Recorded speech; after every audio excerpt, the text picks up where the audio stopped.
Ação e reação parte 2. Na ação e reação parte 1, nós falávamos de Davi e Ziclag. Olha outro levante de Satanás com uma camiseta do Colorado assinada. Quem é esse que assinou aí? Hã? Quem?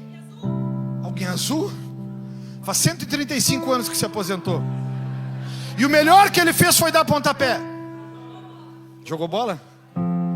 Mas não é o lugar para a gente entrar em desavença aqui. Mas o ação e reação parte 1, nós falávamos sobre um Davi em Ziclag. A sua cidade, Ziclag, a sua Bagé, o seu bairro. Nós falávamos em um Davi que teve a sua casa invadida, que teve os seus filhos levados, as suas esposas levadas, teve todos os seus bens levados.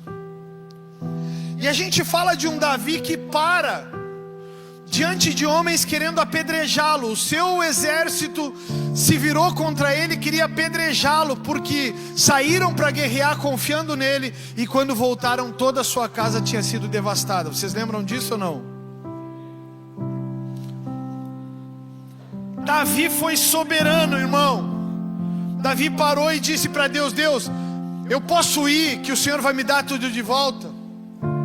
Deus, eu posso ir, que o Senhor vai restaurar minha família. Deus, eu posso ir, que o Senhor vai me dar a vitória de novo. E Deus disse para ele: pode ir, Davi, que eu vou te dar a vitória. E aí a gente saiu daquele culto dizendo assim: eu quero ser Davi, um homem segundo o coração de Deus. A gente olhava para aquele cara e olhava para o seu exército, era uma discrepância tão grande. Homens querendo apedrejar o seu rei, homens querendo apedrejar o seu general, porque perderam tudo. E nós não estamos aqui julgando, eu tampouco julgaria, porque eu não sei como seria para mim.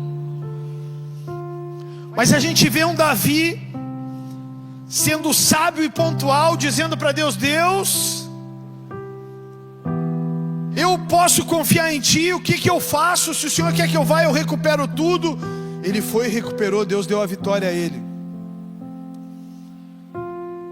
Só que nesses dias eu pensei demais nos efeitos que essa pregação trouxe, porque um monte de gente começou a me chamar, um monte de gente começou a falar sobre isso.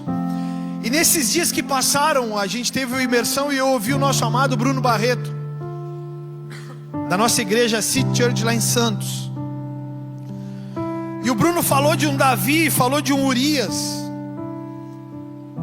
com tanta maestria, com tanta excelência. Ele falava de um Urias incapaz de olhar para a sua família, incapaz de olhar para o cenário, para obedecer um homem cegamente. Ele fala de um Urias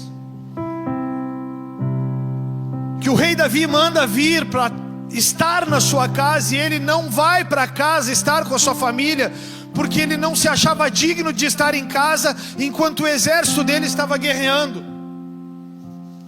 Gente, nesse momento Deus falou comigo profundamente. Deus começou a ministrar meu coração profundamente, porque a gente tem dois homens escondidos atrás de autoridade.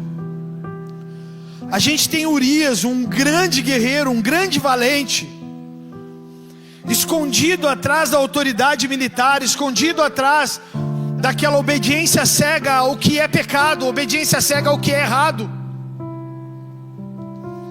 E a gente tem Davi escondido atrás de um trono, escondido atrás de um palácio, dando ordens ilegais. E deixa eu te dizer uma coisa aqui antes de começar a pregação. Como seu pastor, a Bíblia diz que você tem que obedecer às minhas direções, todas elas, até que eu te conduza ao pecado. E se eu te conduzir ao pecado, você não pode fazer, mas salvo isso, você tem que obedecer todas as direções. Deixa eu te dar uma segunda direção aqui. Nunca, sob hipótese alguma, obedeça alguma direção minha que não for bíblica. Nunca, sob hipótese alguma. E eu vou te dar uma outra orientação, uma terceira. Se eu te der uma orientação que não é bíblica, ou uma orientação que contraria a Bíblia, saia dessa igreja imediatamente, porque ela se tornou uma igreja que não é uma igreja cristocêntrica ou bíblica. Ela não é uma igreja para você frequentar. Então você só pode estar em uma igreja bíblica e cristocêntrica. Cristo é o centro. Obrigado pelo teu ânimo, irmão. Numa igreja bíblica e cristocêntrica, você sempre vai ver os homens e mulheres que acessarem esse lugar te chamando para estar em comunhão na igreja, te chamando para estar na célula, no culto. Por quê? Porque o mundo jaz no... Ou transliterando, o mundo está sob o controle do maligno. Se você não consegue ter esse tipo de discernimento, uma semana tem 168 horas. Com o retorno das células, eu estou te chamando para separar 5 horas de 168 na semana. É uma piada gospel. Se você não investe 5 horas na sua própria vida espiritual, você não está preparado para ser crente. Davi e Urias, que são os personagens dessa pregação, são 2 homens. Um homem de palácio e um homem de campo de batalha. Um é o rei famoso e o outro é o soldado fiel. E eu quero te chamar, irmão, para até o final da história você se identificar em algum desses lugares. Você se identificar em um rei famoso ou em um soldado fiel. Urias, um dos nossos personagens, porque Davi todo mundo conhece. Davi é o homem segundo. Quem foi que venceu Golias? Quem foi o último, o grande rei de Israel? E quem foi Urias? Mas deixa eu te falar um negócio. Sabe quem era o cara leal até a morte? O cara que vocês não conhecem. Até parou o teclado aqui. O cara que morreu por uma causa chama-se Urias. Davi é um homem segundo o coração de Deus. E eu vou te contar uma história logo em seguida sobre Davi. Mas eu quero te fazer um alerta sobre quem era Urias. Urias, ele era um heteu, ou chamado de Hitita, marido de Batseba. Quem já ouviu falar da Batseba? Batseba vocês ouviram, do Urias vocês não ouviram. Vocês estão querendo me derrubar. Batseba, nós vamos chamar essa mulher para a história também. Urias era um soldado do exército do rei Davi. Isso está descrito lá em 2 Samuel 23, versículo 39, ou em 1 Crônicas 11, 41. Esse cara, ele residia em Jerusalém. E o seu destaque nas escrituras deve-se principalmente ao episódio de adultério de Davi com Batseba. Então Urias, ele é chamado na história bíblica por causa do pecado de Davi com a esposa de Urias. O pecado de Davi ocorreu quando Urias estava no campo de guerra, quando estava investindo contra a capital amonita, dos amonitas, Rabá, a cidade. Ele ia sobre o comando de Joabe. Então enquanto Davi estava no palácio distraído, porque Davi, ele tinha, o decreto era que ele estivesse na guerra, comandando o exército. Mas Davi estava distraído. Davi estava distraído. Urias, um soldado de guerra, está investindo para acabar com os amonitas. Ele está investindo para acabar com o inimigo de Israel. Ele está investindo, ele está tomando o exército. Joabe está dando decretos e ele está indo. Joabe está mandando matar, ele está matando. Joabe está mandando retroceder, ele está retrocedendo. E Davi está no exército, está no palácio. Davi está parado. Davi está distraído.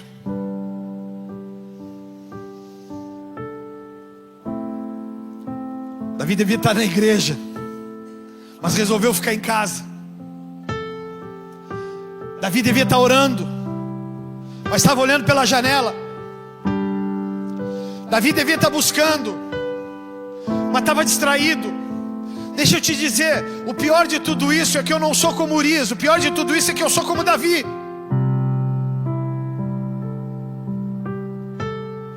pior de tudo isso é que você também não é como Urias, você é como Davi, porque num segundo você pode se distrair e você pode jogar tudo fora.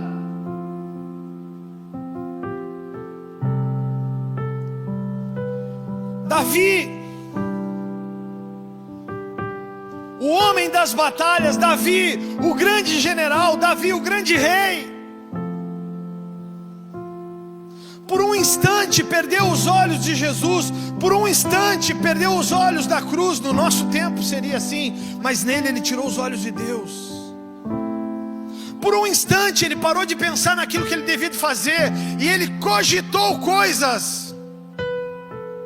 Por um instante ele parou de orar, por um instante ele parou de buscar, por um instante ele se afastou daquilo que era o propósito de Deus para a vida dele. Hoje eu estou cansado, hoje eu estou com isso, hoje eu estou com aquilo, hoje eu estou com aquilo outro, hoje eu não vou porque o culto é pela manhã, hoje eu não vou porque é à noite, hoje eu não vou porque estou com dor de barriga, hoje eu não vou porque estou com dor de cabeça, hoje eu não vou, hoje eu não vou, hoje eu não vou. Davi se perdeu no não vou. Davi se perdeu num desses não vou.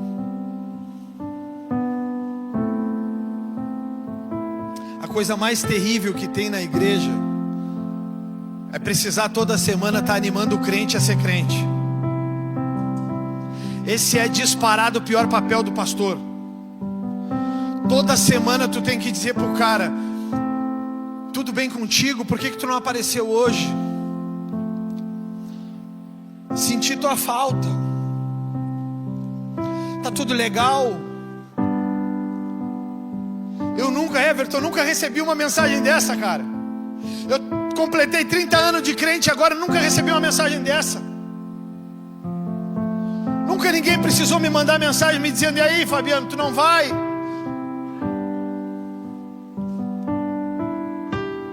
Quando eu conheci a pastora, ela não era essa mulher que ela é agora. Ó, começou, ela disse. Se eu não falar dela, eu vou falar de quem, irmãos? Eu havia me convertido fazia 1 ano. E a minha mãe era apaixonada pela família dela. Minha mãe amava os pais dela. Eu era tão bonzinho quando me converti, irmãos. Eu tinha uma aparência tão angelical quando eu me converti. Eu era tão semelhante a Jesus quando eu me converti, que quando eu disse para minha mãe: mãe, tu nem sabe, vou te trazer minha nova namorada. A minha mãe olhou para mim e disse: Fabiano. Eu disse: para, mãe, julgamento é de Satanás. Apareci com a Lidiane de lado, irmãos, de mãozinha dada, magrinha, vindo da guerra, desanimada. A minha mãe olha para mim e faz assim: não! Eu disse: oi, mãe, enlouqueceu? O que está acontecendo contigo, mulher de Deus? Ela olhou para mim e disse: essa não. Eu disse: essa não por quê, mãe? Deus precisa me livrar dessa tribulação. E ela disse: não, essa tu não vai machucar como tu machucou as outras. A partir daí, meu amigo e minha amiga, todo domingo a minha mãe me ligava: não te vi na igreja hoje, Fabiano. Eu disse: mãe, mas eu estava lá. Aí o domingo raro que aconteceu, da Júlia tá doente, ou da Lidiane tá doente, ou de eu tá doente, eu disse: mãe, mas a coisa tá feia aqui, mãe. E disse: é suficiente para tu não ir na igreja, Fabiano? Tá dodóizinho, filho? Quer remédio? Mas domingo que vem não falta o culto. Era assim ou não era, Lidiane? Por que não foi no culto, Fabiano? Eu não fui porque eu estava com enxaqueca, mãe. Nunca tive enxaqueca, louvado seja Deus. E a mãe dizia para mim assim: a semana que vem, se tu não estiver lá, Fabiano, eu vou te buscar. Irmãos, eu já era casado, já tinha filho.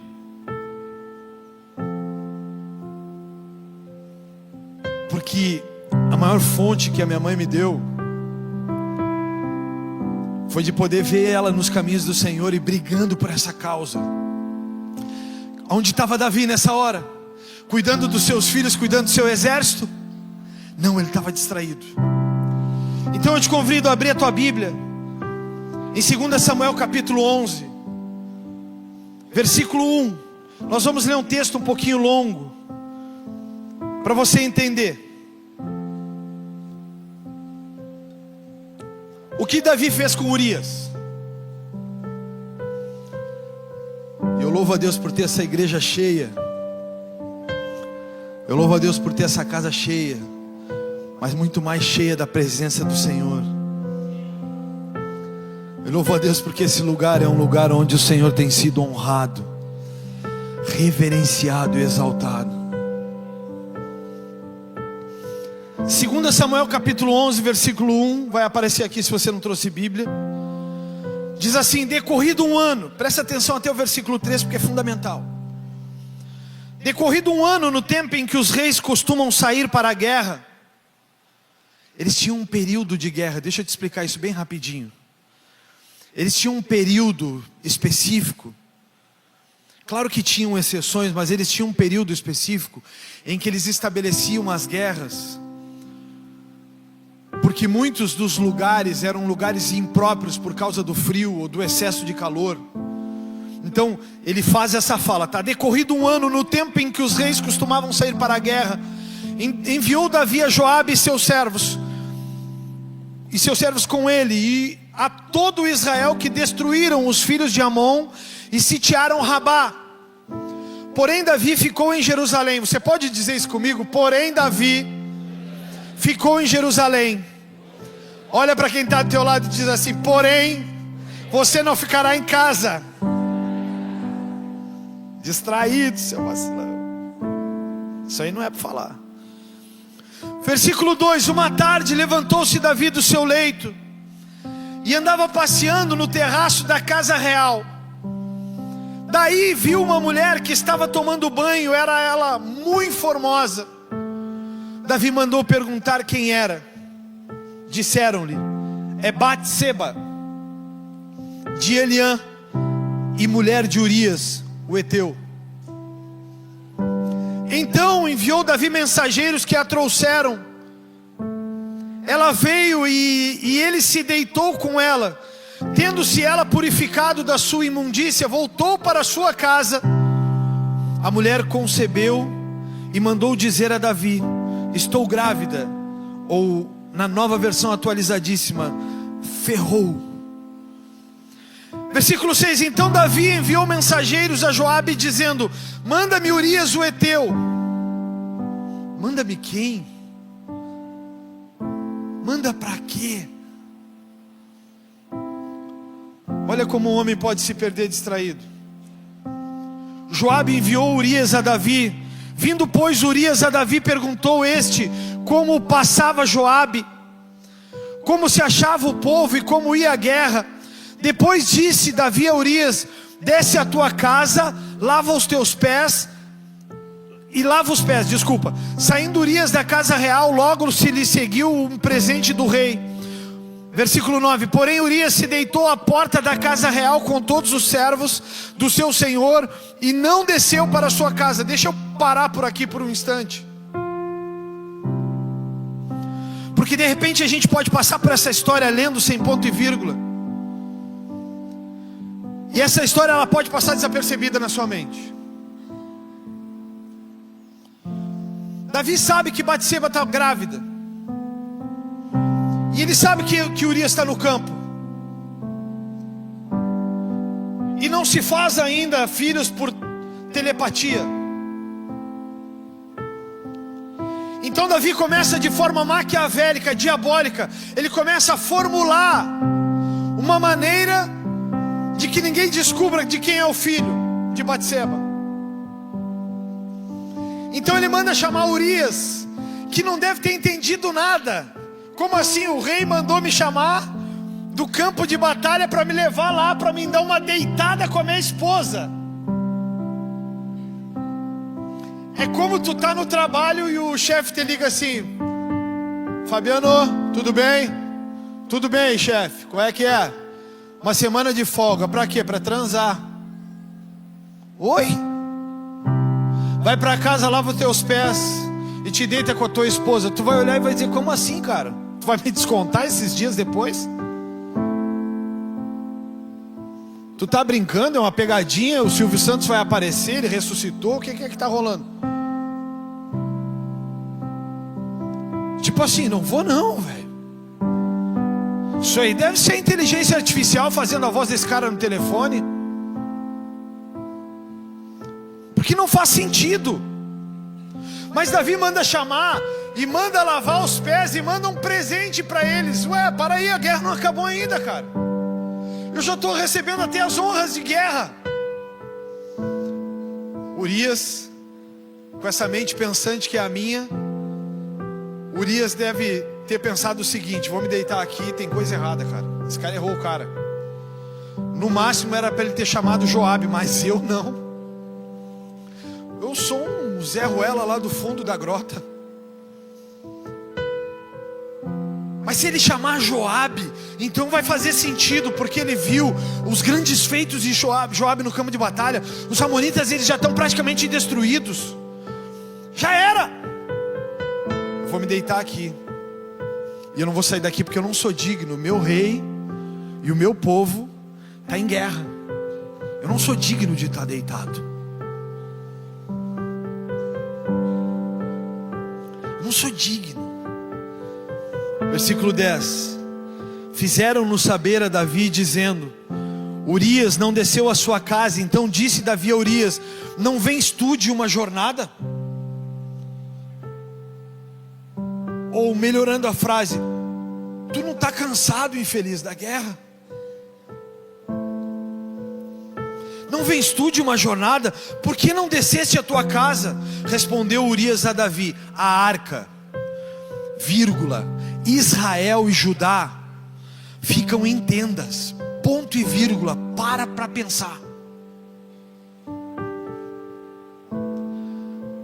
Vou repetir com a devida pontuação. Respondeu Urias a Davi: a arca, vírgula, Israel e Judá ficam em tendas, ponto e vírgula. Para. Pensa um pouco mais antes de falar. Joabe, meu senhor, e os servos de meu senhor estão acampados ao ar livre, ponto e vírgula. Para maior, é uma pausa maior do que a vírgula. Joabe, meu senhor, e os seus servos de meu senhor estão acampados ao ar livre, ponto e vírgula. Ei eu de entrar na minha casa, vírgula. Para pensar de novo. Ei eu de entrar na minha casa para comer e beber, para me deitar com minha mulher, tão certo como vives tu e como vive a tua alma, não farei tal coisa.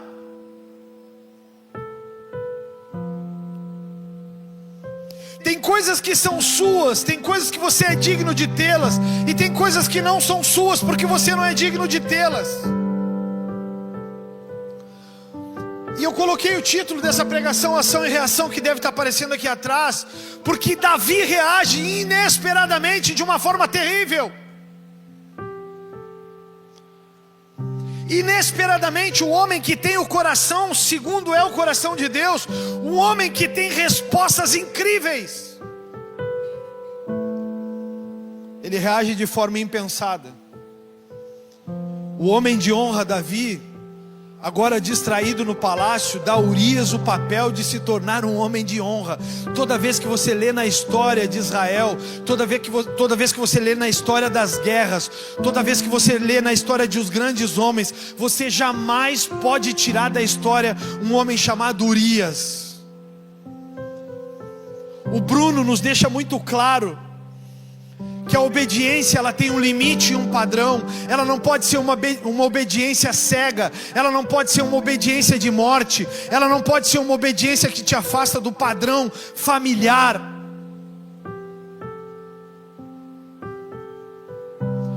Mas Urias, ele está olhando para o rei e está dizendo para o rei: eu não sou digno.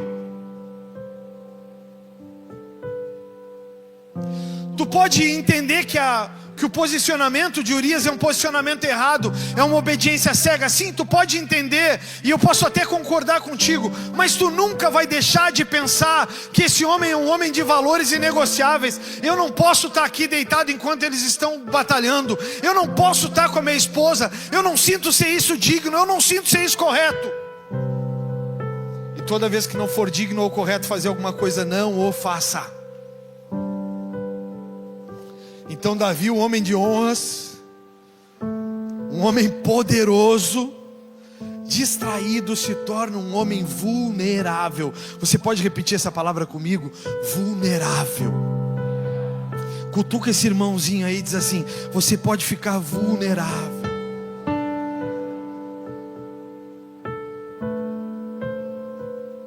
Sabe, crente sem Bíblia na mão, crente sem jejum e oração, é crente vulnerável. Qualquer um vem e fala qualquer coisa e tu aceita. O nosso maior desafio como Second House, na transição da Bola de Neve para Second House, nosso maior desafio é te tornar bíblico a cada dia, para que ninguém mude o seu pensamento, se esse pensamento for bíblico.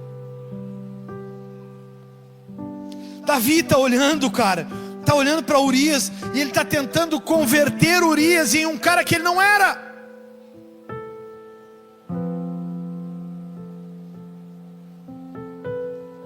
Davi está tentando transformar Urias em um cara desleixado, ele está tentando transformar Urias em um cara que não pensa nas consequências das coisas. Davi está tentando transformar Urias em um cara sem honra. Porque não faz o menor sentido ele tirar um cara do meio da guerra, um soldado, para ir para casa comer, beber e festejar com a sua esposa. Não faz o menor sentido. E o que eu acho mais extraordinário na história de Urias é que Urias, ele volta para o campo de batalha para morrer sem saber, mas ele volta para fazer o que tem que ser feito. E a coisa mais terrível de pegar isso aqui é pregar sendo pecador. A coisa mais terrível de pregar uma palavra dessa é pregar sabendo que tu é pecador, porque tu, em qualquer momento da tua vida, tu pode te perder e tu pode te tornar um cara vulnerável como esse cara se tornou. Só que Davi era um fenômeno de ser humano. Quantas pessoas boas você conhece que já não está mais na igreja? Quem lembra de pelo menos uma pessoa maravilhosa que se desviou? Levanta a mão. Porque pessoas boas também se distraem, porque pessoas boas também perdem o foco, porque pessoas boas também trocam o santo pelo profano. Davi, um homem criado por Deus para um propósito, perdeu o foco e, distraído no palácio, destruiu seu trono e seu legado. Ele não estava só se destruindo, ele estava destruindo os planos de Deus e o propósito de Deus. Ele destruiu o legado dele.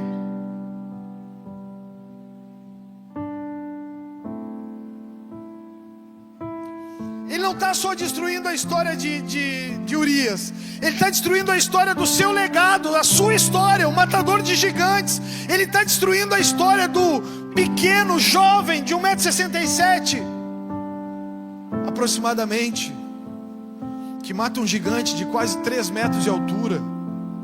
Ele está destruindo a história de um matador de leões e ursos, obediente ao cuidado das ovelhas do seu pai. Ele está matando a história do grande rei de Israel, Davi.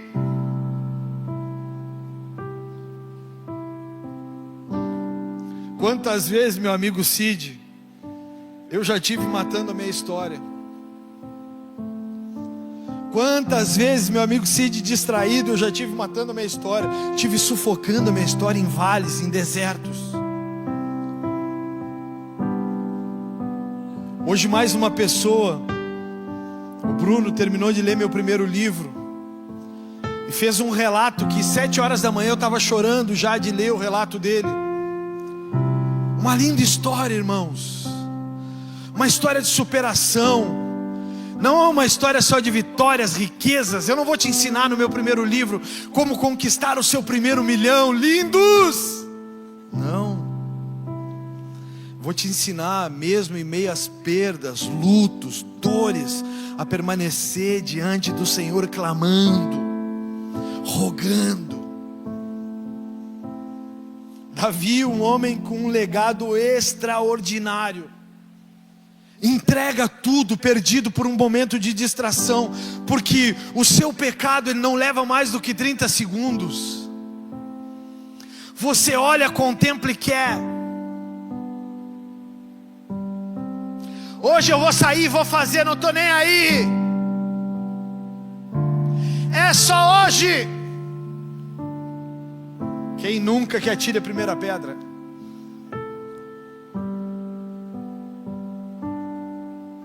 Hedonismo, vive por prazer.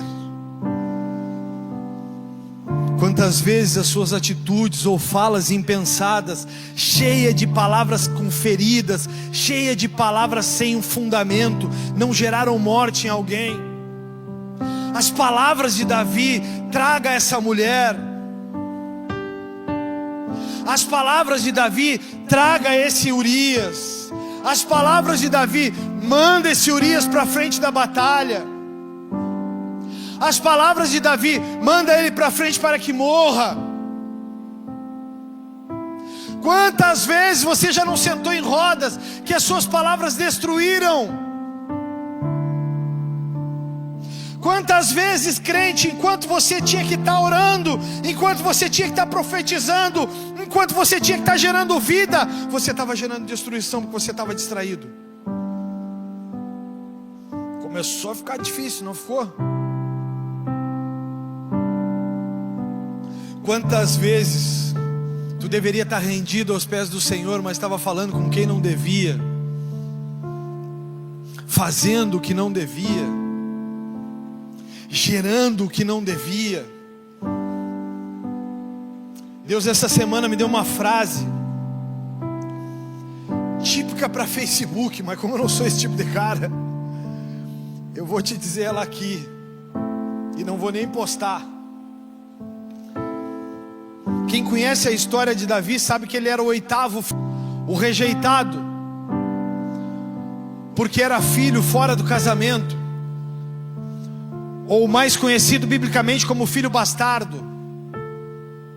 O filho que não sentava à mesa, porque na cultura atual o filho bastardo senta à mesa porque qualquer pessoa pode sentar à mesa, mas na cultura de Israel o bastardo não podia sentar à mesa com a família.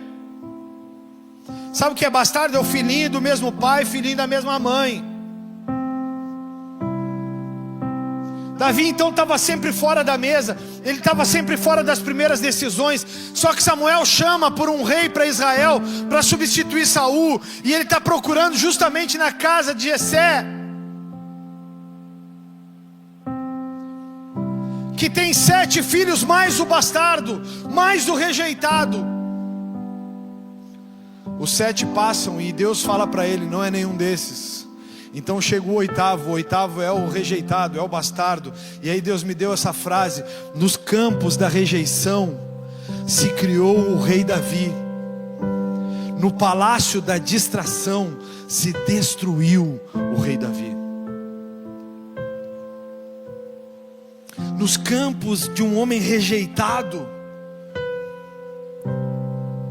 que tinha propósito, um homem que batalhava para fazer aquilo que tinha que ser feito, nesses campos nasceu o grande rei de Israel chamado Davi.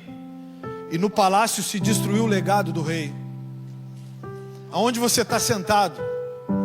No palácio da observação e da distração, ou nos campos de trabalhos em busca do propósito?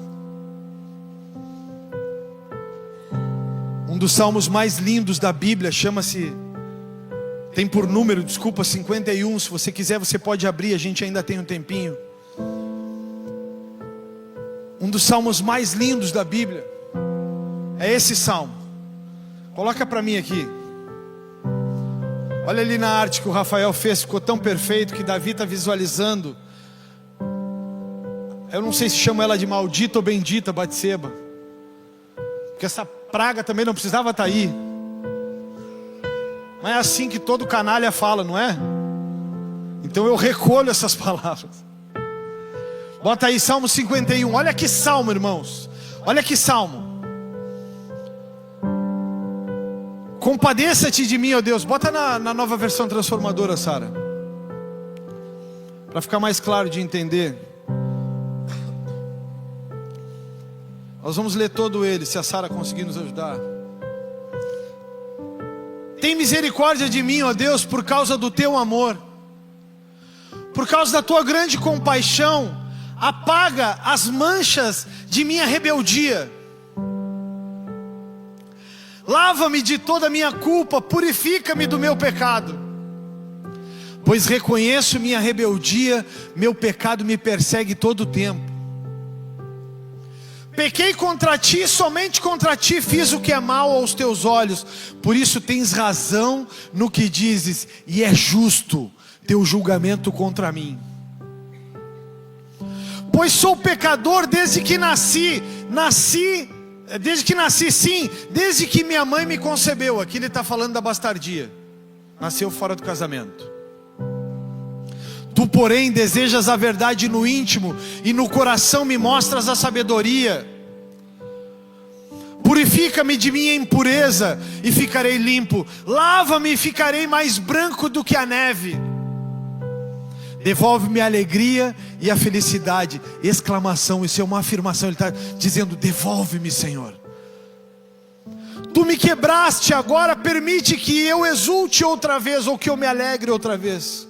Não continues a olhar para os meus pecados. Remove as manchas de minha culpa.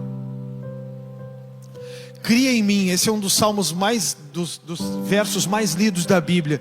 Cria em mim, ó Deus, um coração puro, e renova dentro de mim um espírito firme, ou em outras versões, um espírito inabalável. Não me expulses de tua presença, e não retires de mim teu Santo Espírito. Restaure em mim a alegria da tua salvação, e torna-me disposto a te obedecer. Então ensinarei os teus caminhos aos rebeldes, e eles voltarão a ti. Faz uma pausa aqui. Esse salmo é extraordinário, porque há tanta verdade nisso, irmãos. Há tanta verdade nessas palavras, que ele está dizendo, eu fui rebelde. Ele está dizendo, eu me portei mal. Ele está dizendo, tu me quebraste. A dor de Davi, do Salmo 1 ao Salmo 42, que são escritos por ele, a dor dele fica claro quando ele diz que ele sente como se os ossos deles estivessem quebrados. Tal era a dor que ele sentia por causa do pecado. Então Davi faz um relato, então ensinarei os teus caminhos aos rebeldes, e eles voltarão a ti. O que ele está dizendo? Apaga essa dor, apaga essa rejeição, apaga esse sofrimento do meu pecado, e eu vou voltar a ti. Não só vou voltar sozinho, como eu vou ir aos campos de batalha, e vou resgatar os perdidos, os rebeldes, os que fazem as coisas que eu faço. Vocês estão aqui ainda? Deixa eu continuar esse salmo, porque esse salmo é extraordinário. Ele diz assim: perdoa-me por ter derramado o sangue, Urias, ó Deus da minha salvação. Então com alegria anunciarei a tua justiça. Abre meus lábios, Senhor, para que a minha boca te louve. O que ele está querendo hoje é só cantar, mas a dor o afasta. Tu não desejas sacrifícios, do contrário os ofereceria. Também não queres holocaustos. O sacrifício que desejas é um espírito quebrantado. Não rejeitarás um coração humilde e arrependido. Que palavra, irmãos. Olha com favor para Sião e ajuda, reconstrói os muros de Jerusalém.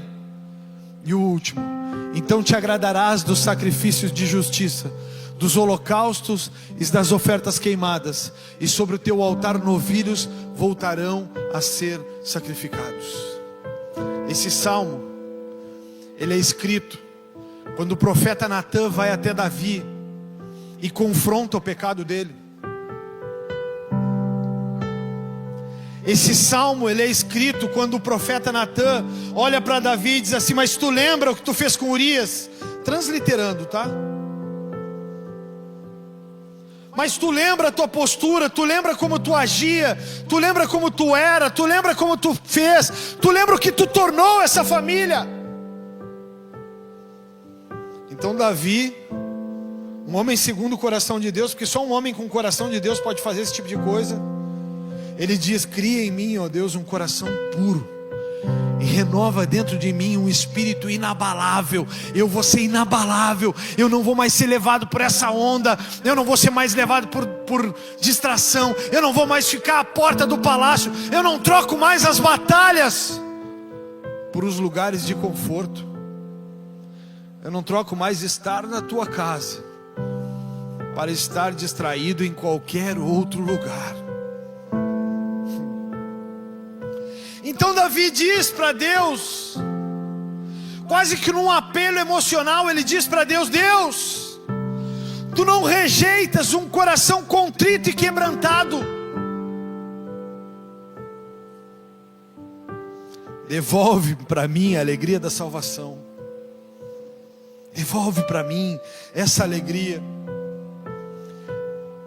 E por causa das palavras de Davi,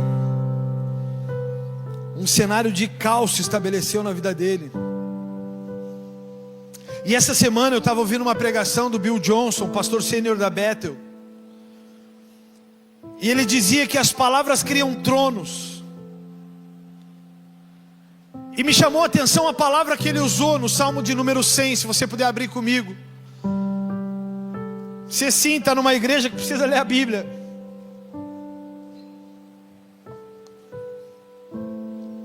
Salmo de número 100, eu quero frisar uma parte. Ele diz: celebrai com júbilo ao Senhor todas as terras. Ele diz no versículo 2: servi ao Senhor com alegria e apresentai-vos diante dele com cânticos. Eu preciso que o seu cérebro registre essa informação, então vou te pedir para repetir comigo, ok? Vamos lá então: celebrai com júbilo ao Senhor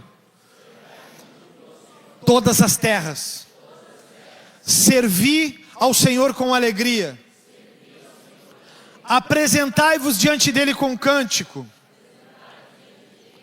Sabei que o Senhor é Deus, foi Ele quem nos fez, e dele somos. Somos o seu povo e rebanho do seu pastoreio. Agora eu preciso que você pegue da mão de alguém e diga para esse alguém assim: desperta agora para o versículo 4. Diz assim, repete aí comigo em voz alta que você precisa registrar: entrai por suas portas. Entrai por suas portas. Entrai por suas portas com ações de graças, e nos seus átrios com hinos de louvor rendei-lhe graças e bendizei-lhe o nome, porque o Senhor é bom, a sua misericórdia dura para sempre, e de geração em geração a sua fidelidade. O Bill Johnson diz o seguinte: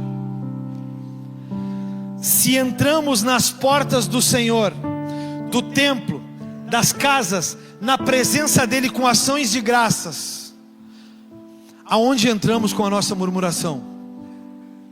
Pergunta para esse lindão aí que está do teu lado. Não, a Dayana fez assim para o Mateus: eu acho que se isso é perguntar, eu sou o Papa.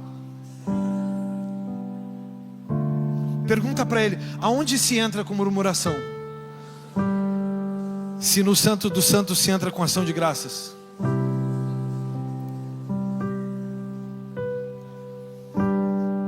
Cara, essa palavra me pegou. Essa palavra me pegou, bem, sabe por quê? Porque hoje a gente tem o desprazer de criticar até mesmo a igreja. Aline, crente mais antiga como eu, a gente consegue criticar a igreja hoje em dia. Antigamente a igreja era blindada, ilibada, ninguém tocava na igreja. Tá falando do meu irmão, filho de Satanás, no meu irmão tu não vai falar. Hoje em dia tu já olha e diz assim: é mesmo, ele é terrível. Hoje em dia a gente reposta o escândalo da igreja na cidade e em outras nações. Que lixo humano nós nos tornamos. Hoje em dia a gente pega a falha do outro e a gente começa a multiplicar. Tem uma página maldita, criada por alguém que de repente só podia estar endemoniado, chamado Worship Fail. E nessa página chamada Worship Fail, eles só pegam falhas dos cultos. A hora que o cara errou alguma fala, desafinou. Que igreja ridícula nos tornamos. Sabe por quê? Que família ridícula nos tornamos. Sabe por quê? Porque distraídos nos palácios, nós paramos de olhar para o valor que tem tudo que temos. Essa semana que passou eu fui para Santos pregar. E não é novidade para ninguém que eu amo praia, que eu amo o mar. Então eu levantei cedo, 6:30 da manhã eu estava em pé já. Botei meu fone de ouvido, cutuquei a pastora, porque senão ela fica braba que eu saio e não levo ela. Olhem para Deus, dá para vocês uma mulher que quer andar junto, que não quer andar separado, porque isso é uma bênção. Eu disse para ela: amor, estou indo para a praia orar. Porque não é sempre que tu vai pregar e vai para a praia orar. Ela disse: eu vou contigo. Eu disse: tu vai comigo? São 6:30 da manhã.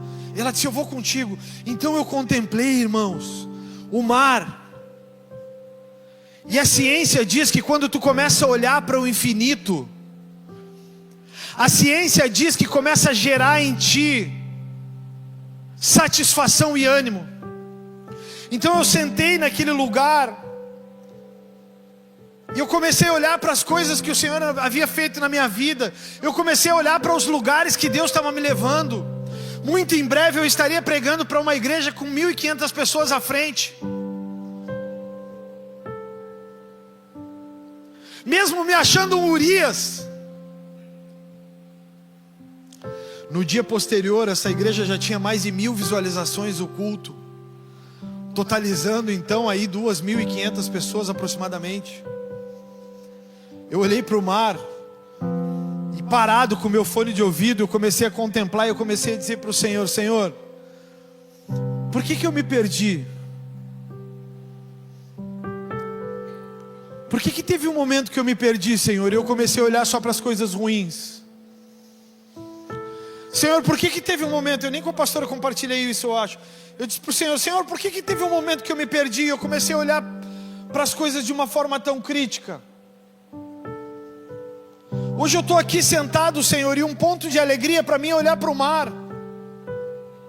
Mas eu também posso olhar para os montes, eu também posso olhar para os campos verdes, eu posso olhar para os animais do campo, eu posso olhar para minha filha, uma mulher de honra. Então eu comecei a olhar para o Senhor e comecei a dizer para o Senhor: Senhor, eu posso olhar para a minha igreja, olha a igreja maravilhosa que o Senhor me deu. Olha a mulher que o Senhor me deu. Olha os quantos amigos leais que o Senhor me deu. Por que eu estou contemplando os infiéis? Irmãos, o mar parecia que a onda entrava na minha cabeça e lavava tudo. Eu comecei a pensar nas palavras que eu comecei a dizer durante esses anos, meses, dias. Eu comecei a pensar em tudo que eu digo, em tudo que eu falo. Esse salmo, ele começou a martelar na minha cabeça essas semanas. Ele começou a martelar porque eu dizia: eu só posso acessar os santos dos santos com ação de graça. Eu só posso acessar os lugares de vitória, os lugares de honra, com gratidão. Ninguém convida um ingrato para ir num lugar de honra.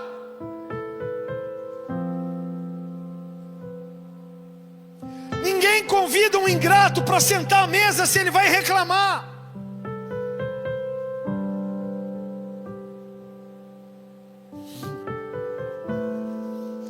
Então Tiago capítulo 3, versículo 8, a Bíblia diz: a língua, porém, nenhum dos homens é capaz de domar.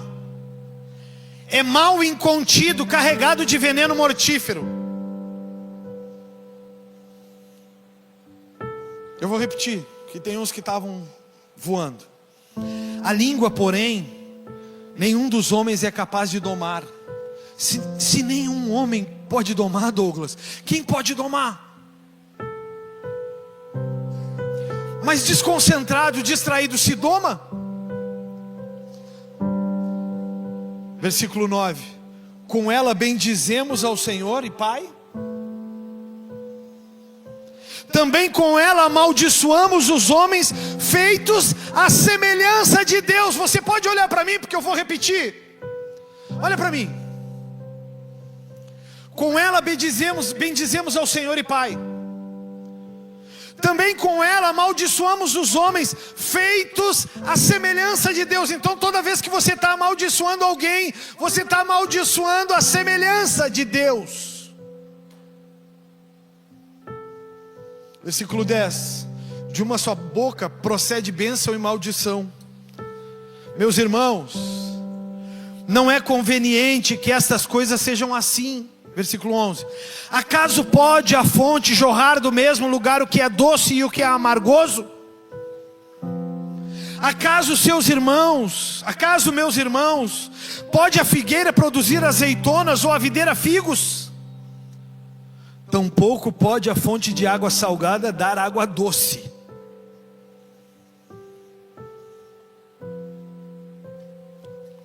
Aí eu volto a te fazer aquela pergunta que não quer sair da minha mente. Eu não vou deixar ela sair da tua até o final dessa manhã. Se da nossa boca sai maldição, a quem servimos? O fulano é isso, o fulano é aquilo, a igreja é aquilo outro, a igreja... Aí te faço uma pergunta subsequente: quantas vezes por dia você está dando glória a Deus? E quantas vezes por dia você está dando louvor a Satanás com seu murmúrio? Hein? Eu não queria estar aqui, eu não queria fazer isso, eu não queria fazer aquilo, eu não queria aquilo outro.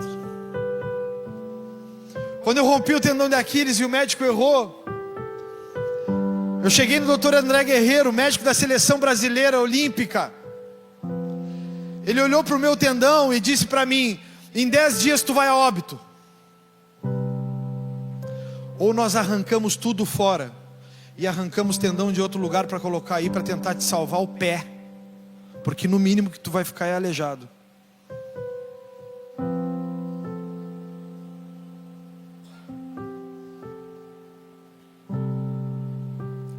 Eu olhei para ele e disse para ele: doutor, eu vou voltar a jogar bola? Ele olhava para mim e dizia assim: magrão, em 10 dias tu vai a óbito. Eu olhava para ele e dizia: doutor, eu vou voltar a praticar esporte? Morrer eu não vou. Tem um propósito na minha vida que não acabou.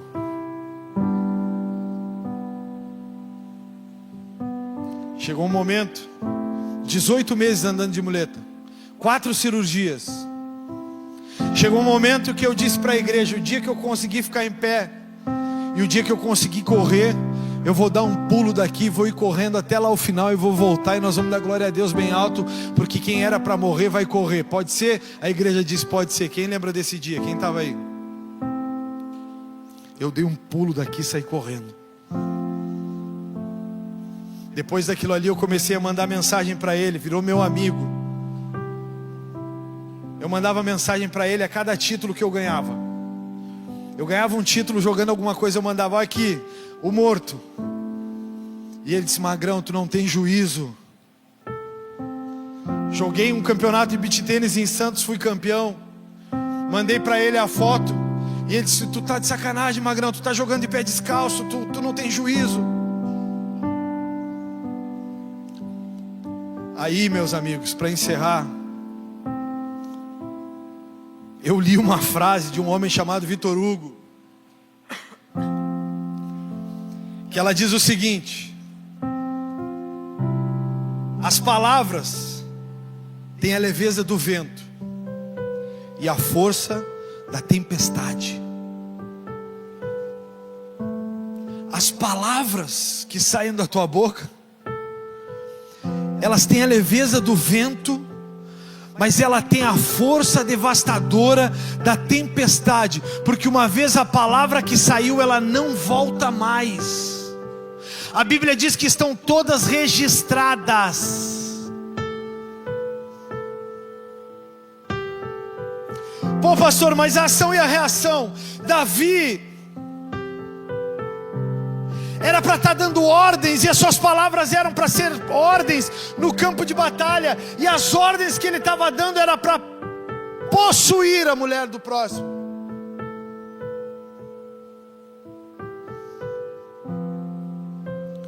Então eu encerro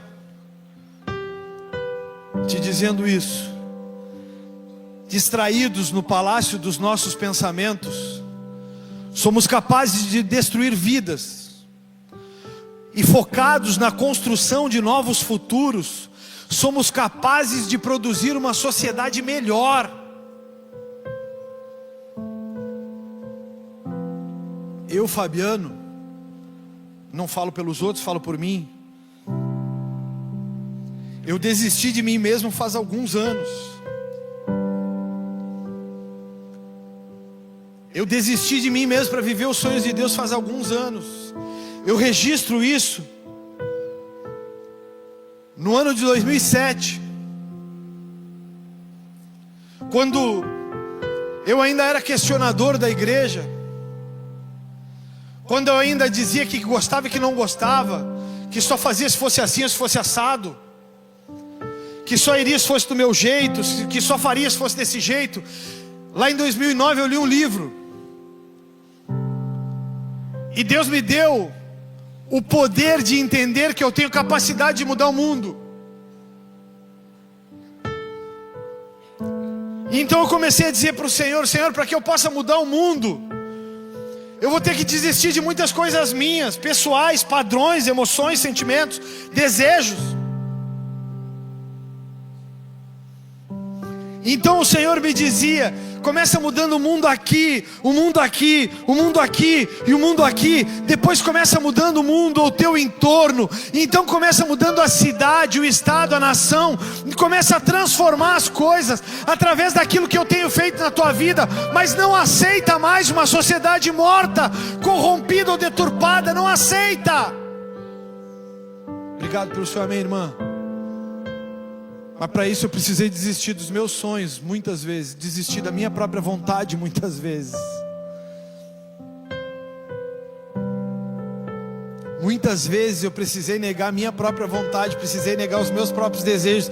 Eu dizia para a pastora muitas vezes e para a Júlia, eu dizia: eu não quero ir, eu não quero fazer. E ela dizia para mim: mas tu sabe o que tu tens que fazer. Porque quando a gente desiste da própria vida para viver os sonhos de Deus, os planos de Deus, a gente não está desistindo por uma aventura, a gente está desistindo por uma certeza que a Bíblia diz que a vontade de Deus é boa, agradável e perfeita. Eu estou desistindo dos meus próprios sonhos, porque eu sei que os sonhos deles são muito melhores. Mas os sonhos deles se constroem com propósitos, com processos, não se constroem com coisas vãs. Ah, pastor, eu adoro ouvir a tua pregação. Adora, mas não muda na segunda. Tu ainda está lutando em causa própria. A causa própria já está perdida. A causa própria já acabou. A sociedade que a gente vive é uma sociedade corrompida. Os livros que vendem hoje em dia não são os livros que ensinam, são os livros que seduzem, com histórias de romances, sonhos. Quer ver? Quem conhece Agatha Christie aqui? Levanta a mão. Levanta a mão bem alto aí, não fica com vergonha não. Quem conhece Paulo Coelho aí? Levanta a mão.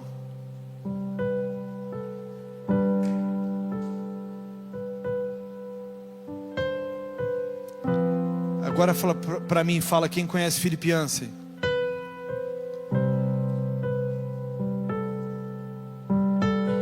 conhece Brennan Manning? Quem conhece Martinho Lutero?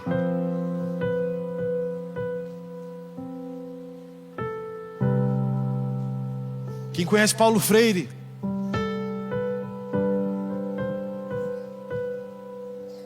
Ideologia de gênero, deturpação, corrupção. Mas é modinha falar dele. No dia que eu disse para Deus que eu desisti de mim mesmo, foi em um tempo que a minha mente só produzia pensamentos e sonhos de riquezas, sonhos de viagem, sonhos de relacionamentos perfeitos. Eu cheguei ao sentimento de ter esse tipo de relacionamento onde as coisas não dão errado. E então eu cheguei a uma conclusão que tudo isso era como correr atrás do vento. Eu corria e me cansava porque essas coisas nunca chegavam. Então comecei a correr atrás dos sonhos de Deus para minha família e para mim. Chegaram as viagens, a riqueza de ter uma família feliz e em paz. Eu construí muitos relacionamentos verdadeiros, que são mais do que pedras preciosas para mim. Eu construí uma casa de habitação para o Senhor. Eu construí um lugar em que as pessoas podem vir e serem curadas. Eu construí um lugar onde tornou as pessoas melhores. Eu construí um lugar onde as pessoas podem vir do jeito que estiver e elas vão ser aceitas. Eu construí um lugar onde o pecador achou amor. Eu construí um lugar onde aquele que já não tinha mais esperança vem para esse lugar e ele começa a enxergar a esperança, porque Deus é o Senhor sobre todos nós.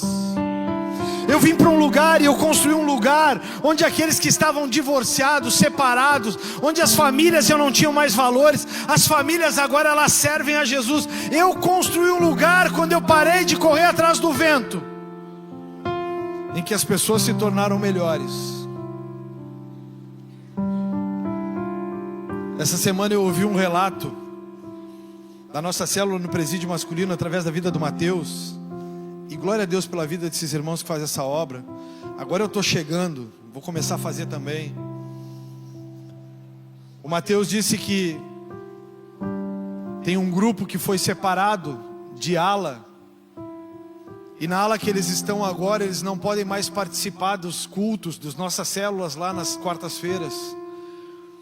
E o clamor desse cara era que eles pudessem voltar a participar das células, porque as células traziam esperança, traziam um pouco de Deus. No lugar que eu construí,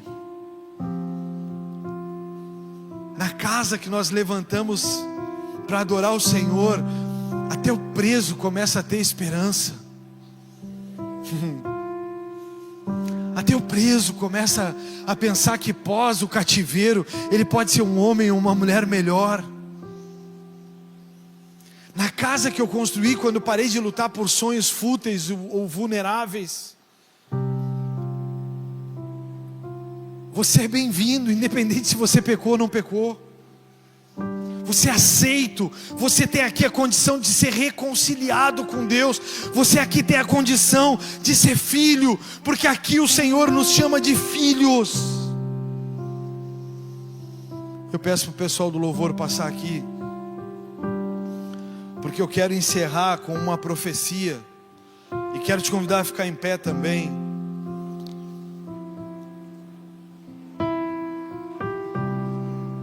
Porque uma das coisas que eu aprendi no servir a Deus, olha para cá, não te distrai. Uma coisa que eu aprendi no servir a Deus é que mesmo que demore um pouco, o que vem do céu é perfeito. Você pode dizer para essa pessoa que está do teu lado, dando um abraço bem caloroso nela: deixa eu te falar algo. Diz para ele assim: deixa eu te falar algo, meu irmão, minha irmã. Abraça de uma forma gostosa.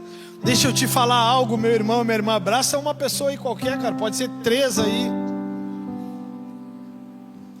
processo pode ser longo, mas o que vem do céu é maravilhoso. Deixa eu dizer algo para você. Quando Davi reagiu mal, ele destruiu o legado. Mas quando ele chamou por Deus e pediu a Deus um coração puro, um espírito inabalável, Deus então restaurou nele a alegria da salvação, porque Deus não rejeita o pecador, mas Ele traz de volta o pecador.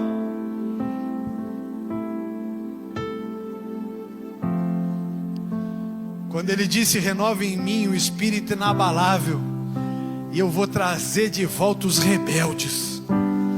Ele está dizendo para o povo: eu posso até ter errado, eu posso até não ser perfeito, eu posso até ter falhas, mas se eu tiver mais uma oportunidade, ninguém me tira a honra de ser um instrumento nas mãos de Deus. E eu quero fazer essa santa convocação com você também agora. Eu quero te convidar a fechar os seus olhos ainda por um instante, só quando os instrumentos estão aqui. Feche os seus olhos por um instante. Você sabe aonde você tem se distraído. Você sabe qual tem sido o caminho que você tem trilhado. Aonde você pode ter se afastado de um Deus soberano e poderoso para se aliar a pensamentos terrenos que só tem te trazido sofrimento. Eu quero te chamar a orar comigo. Esse Salmo 51, versículo 10. Coloca aqui para mim, Sarinha. Feche os seus olhos. Não fique aí pensando em algo, cogitando algo. Mas eu quero te chamar a essa oração. Salmo 51, verso 10, para a gente poder contemplar isso junto. Senhor, Tu conhece o coração de cada uma dessas pessoas que estão aqui agora. Tu conhece o coração de cada um deles, Senhor. Tu sabes, Senhor, aonde cada um deles tem errado, onde cada um deles tem se distanciado de Ti, Senhor. Tu conheces, Senhor, os seus caminhos. Tu conheces, Senhor, por onde eles andaram. E o Senhor conhece o quanto é difícil o caminho de volta para casa, o caminho de volta para o lugar em que o Senhor nos chamou. O Senhor tem te chamado para lutar pelo que tem valor, não pelo que tem preço. O Senhor tem te chamado para abrir mão de coisas, para viver processos e então alcançar o propósito. O Senhor tem te chamado. Eu quero, antes de profetizar uma palavra, quero te convidar a abrir os seus olhos e você em voz alta repetir esse salmo comigo, do 10 até o 19. E se você quer para você o fim de um ciclo de pecado, de engano, de distração, você vai dizer junto comigo aí: cria em mim, ó Deus, um coração puro, e renova dentro de mim um espírito inabalável. Tem que ser mais rápido, Sara. Não me repulses da tua presença, nem me retires o teu Santo Espírito. Restitui-me a alegria da tua salvação e sustenta-me com um espírito voluntário. Então ensinarei aos transgressores os teus caminhos, e os pecadores se converterão a ti. Livra-me dos crimes de sangue, ó Deus, da minha salvação, e a minha língua exaltará a tua justiça.